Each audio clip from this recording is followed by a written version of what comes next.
Alright, hey guys, welcome back. So we are still in the middle of talking about regression.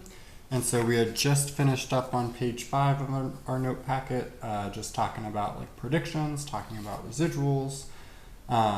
Prediction regression usually isn't really too bad. You just throw in whatever number for x that you're interested in predicting for, and you solve for your prediction. Now we're going to take a little bit of a diversion and spend a video talking about some more theoretical aspects.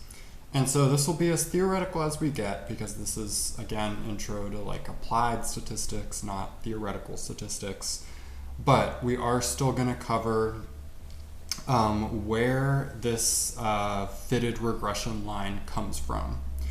So we kind of talked about like this idea of best fit earlier in the handout at the bottom of page 3.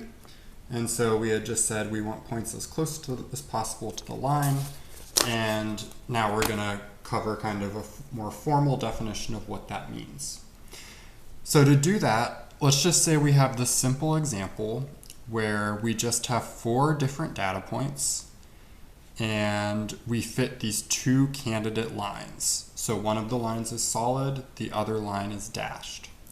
Before we do anything, we should kind of note that that one of these lines seems to fit better than the other. So take a second just to think about, okay, well, which line fits better, and which line would I expect to kind of have a better fit. And so I think most of us would agree that this solid line seems to fit the points better. The dashed line doesn't really fit the points quite as well. How we're going to measure fit though, we don't just want this kind of abstract definition. We want like a single number to measure fit of the lines. And the most common way to do that is to use this, which is called the sum of squared residuals. So remember, a residual, so like the first residual, is going to be the first response value minus what's predicted based on our model. We could repeat that for every single point in our data set, square them all, and then add them all up. And so I think it's a little bit easier just to see what this looks like in practice. And so let's start by finding the sum of squared residuals for this solid line. And so for this solid line, what I'm going to do is I want to find the residual for this first point first. And so the residual for this first point, using our little formula for residual, I'm going to take the observed response value, which looks like it's about 1/2 or 0.5.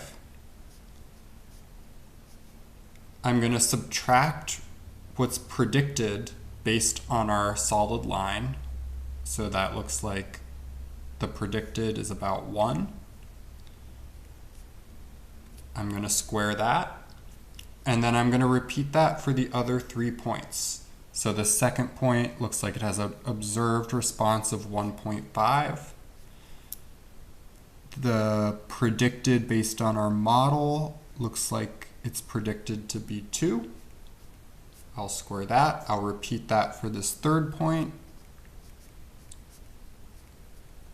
And then I'll repeat that for this last point.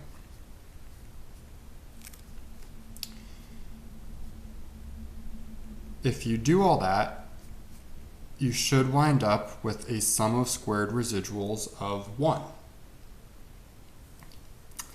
So we said that the best line is going to minimize this sum of squared residuals. And so as we're doing this for the dashed line, we would expect the sum of squared residuals to then be larger.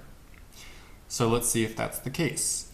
So I'm going to take my first observed response, which is again 0.5. I'm going to subtract the fitted based on this dashed line, which looks like about 2. I'm going to square that. And then I'm just going to repeat that process for these other 3 points. So the second point, the third point, and the fourth point. If you do all that, you should wind up with 6.5.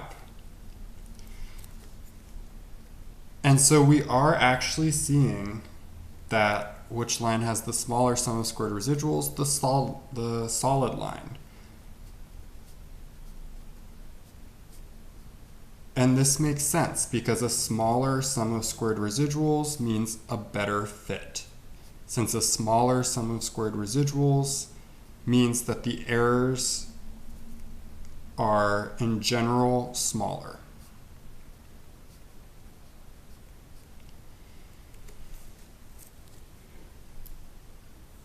And so take a minute to ask yourself, okay, then is that solid line, so the line with the sum of squared residuals equal to 1, is that the best possible fit line? Okay, did you think about it? Okay. So, not necessarily. There could be a line with an even smaller sum of squared residuals.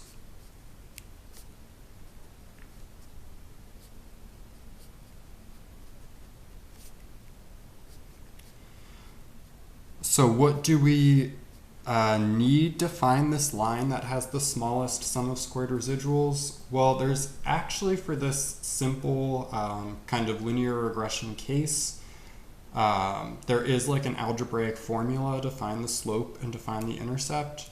We're not going to do that. We're just going to note that we need some sort of statistical software to find the best line. And so since we're not ending up using R for this remote learning session, we're just going to learn how to read statistical software output. The benefit of this is that really almost any statistical software that you use is going to have output that looks super similar. So if we learn how to read output from R, then you should be good for most other statistical software as well. As always, let me know if you have any questions about any of this stuff.